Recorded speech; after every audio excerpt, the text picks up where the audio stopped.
Tonight, new details emerging on the escalating military tensions between the U.S. and Russia. As Pentagon officials game out a response to Russian aggression in Europe, Vladimir Putin is now making some serious moves in the Caribbean. Our Brian Todd is all over the story for us. Give us the latest, Brian. Wolf, tonight, Putin is on America's doorstep with nuclear-capable bombers that can fly at twice the speed of sound.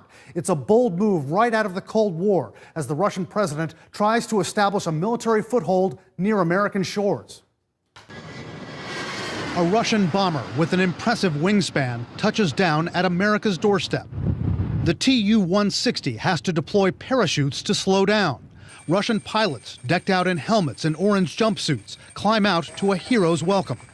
Two of these bombers, nicknamed Blackjacks, are in Venezuela tonight. Vladimir Putin has deployed these warplanes along with two support aircraft to conduct exercises over the Caribbean with Venezuelan forces. A worrisome development for Washington, considering the capability of the Russian bombers, which can fly twice the speed of sound. This bomber was designed to do both high altitude and low altitude penetration of airspace with nuclear weapons, to deliver nuclear weapons on target. This aircraft was designed to be an offensive capable weapon to get into our airspace during the Cold War. The deployment comes on the heels of Putin's recent military aggressions against Ukraine on land and sea, and countermoves by U.S. forces.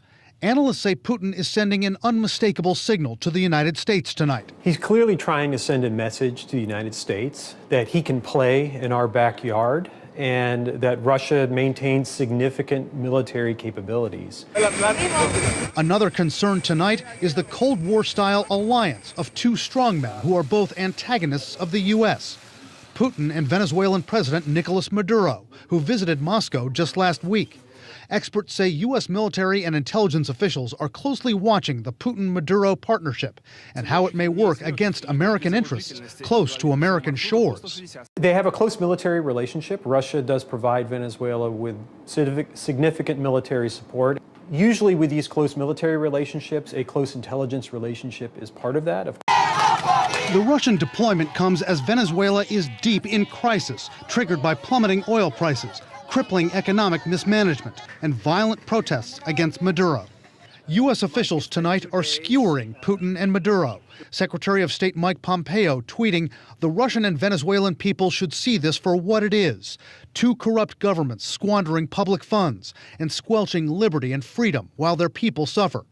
Putin's spokesman fired back. It's probably not very appropriate to make such statements when you were a country with a military budget so big that half of it could feed the whole continent of Africa. Analysts say none of this will stop Vladimir Putin from once again trying to gain a Russian foothold in America's hemisphere. Putin has made it very clear through his actions and through his commentary that he intends to reestablish Russia to the level of influence of the Soviet Union.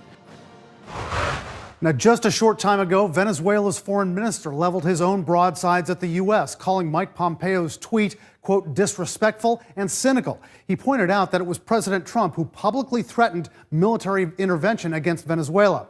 Now, analysts say we can expect military cat-and-mouse games to continue while those Russian bombers are deployed in Venezuela. They say U.S. forces will almost assuredly send out surveillance planes, possibly vessels, to shadow the Russians and Venezuelans. Pentagon officials will only tell CNN that they are monitoring these exercises. Wolf? And Brian, that will potentially give the Venezuelans and the Russians some intelligence of their own, right? Absolutely, Wolf. Experts say as U.S. planes and ships monitor these joint Russian-Venezuelan exercises, and the Russians and Venezuelans, well, they're going to gather intelligence on the Americans, on their spying and shadowing capabilities, and try to figure out how to evade them. This is the kind of cat and mouse that goes on, but it can turn dangerous in a blink.